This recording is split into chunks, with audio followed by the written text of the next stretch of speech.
تمہاری ایک 60 سالہ خاتون نے ہی دشمنوں کے ایک جاسوس کا سر کاٹ کر پھینک دیا تھا اور دشمنوں کے پورے سپائی نیٹ ورک کو نیوٹرلائز کر دیا تھا۔ غزوہ تبوک کے موقع پر جب دشمنوں نے یہ دیکھا کہ مسلمان فرنٹ لائن پر جنگ لڑنے میں مصروف ہیں تو انہوں نے مکاری کے ساتھ ایک جال ترتیب دیا کہ مسلمانوں کے سیف ہاؤس پر حملہ کرتے ہیں۔ یہاں پر صرف امت مسلمہ کی خواتین اور ان کے بچے موجود تھے، لیکن ایک صحابی رسول حضرت حسان بن ثابت تھے جو شدید علالت کی وجہ سے جنگ میں شامل نہیں ہو سکے تھے۔ تو دشمنوں نے اپنا ایک جرئی جاسوس اندر بھیجنا چاہا جو کہ اندر سے یہ پتہ لگا کر واپس آئے کہ اندر کتنے افراد کتنے مرد موجود ہیں۔ جب وہ جاسوس اندر داخل ہوا تو حضرت صفیہ کی نظر پڑ گئی۔ حضرت صفیہ آگے بڑھی، ایک ڈنڈا اٹھایا، چھپ کر اس جاسوس کے سر پر وار کیا، اسے مار دیا اور اس کا سر کاٹ کر کھڑکی سے باہر پھینک دیا، اور باہر ان کی ایک پوری بٹالین کھڑی تھی حملہ کرنے کے لیے۔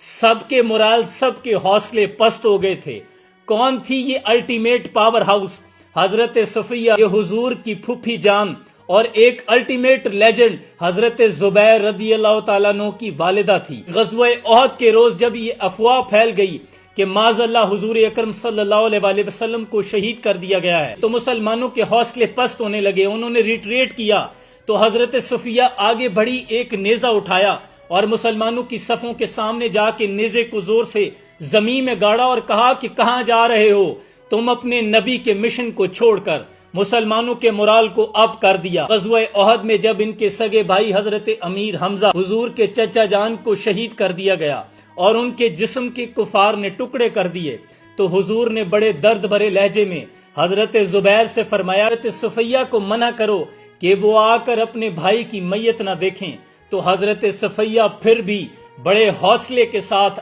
آگے بڑھی اور اپنے بھائی کو دیکھا اور فرمایا کہ یہ اللہ کی امانت تھی، ہم سب نے اپنے رب کی طرف لوٹنا ہے۔ اور جب یہ بچپن میں حضرت زبیر کی تربیت کر رہی تھی تو اتنی سخت تربیت کرتی تھی، اتنا سخت پیش آتی تھی کہ لوگ کہتے تھے کہ تم اپنے بیٹے کے ساتھ اس قدر سختی کے ساتھ پیش کیوں آتی ہو؟ تو حضرت صفیہ کہتی تھی کہ اس نے بڑے ہو کر دشمنوں کی صفوں کو چیرتے ہوئے آگے بڑھنا ہے۔ اور وہی حضرت زبیر ہیں جو کہ عشرہ مبشرہ صحابی 10 صحابہ میں موجود ہیں جن کو حضور اکرم صلی اللہ علیہ وسلم نے زندگی میں ہی جنت کی بشارت دی تھی۔ امت مسلمہ اپنی تاریخ پڑھو، وہ بھی دن تھے، یہی مایہ رانائی تھا، نازش موسم و گل لالہ و صحرائی تھا، جو مسلمان تھا اللہ کا سودائی تھا، کبھی محبوب تمہارا یہی ہر جائی تھا، کسی یکجائی سے عہد غلامی کر لو، ملت احمد مرسل کو مقامی کر لو۔ ذرا اٹھا کر دیکھو صحابہ اکرام کی تاریخ،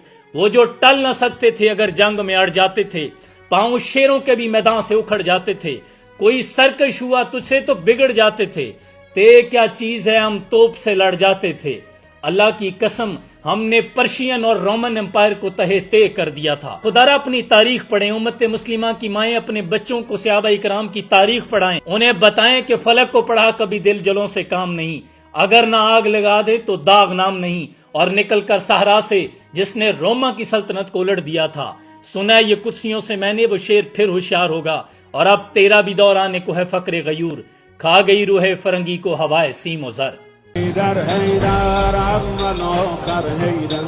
حیدر حیدر ساقی کوثر حیدر حیدر حیدر ای مظلوم